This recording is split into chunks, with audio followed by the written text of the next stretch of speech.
It is one of the many realities of an ever-growing city like Sioux Falls, the construction of traffic roundabouts at major intersections and smaller versions called traffic circles at smaller crossroads. John Gassens introduced us to one of the newest circles 5 months ago, and he has this follow-up for us this evening. Back in April, before this traffic circle, a couple blocks from downtown Sioux Falls, was originally drawn in paint, traffic here in the Cathedral Historic District was particularly dangerous. We did have a stop sign on Duluth here, but the traffic would just blow on through the stop sign, and so we saw accidents regularly. We have children, we have people that love to walk their pets, we have people that love to take walks. Their safety was at risk as drivers used 9th Street as a shortcut to avoid 10th Street, a busy main road. Working with the neighborhood, they want to slow traffic down in the area. So in April, the city set up this temporary traffic circle at 9th and Duluth and another 2 blocks away at 9th and Prairie and waited for feedback from residents.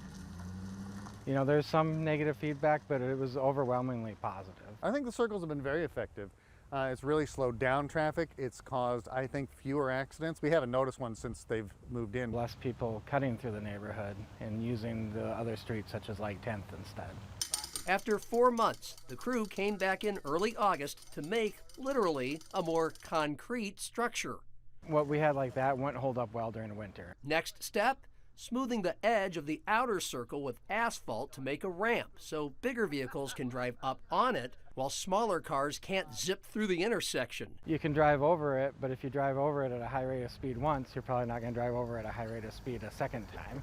So the city will foot that bill, while the neighborhood association will pay for the planting of flowers to beautify both circles. It shows a really great interest and opportunity for the city to invest into a neighborhood where other people are investing into. In Sioux Falls, John Gaskins, Dakota News Now.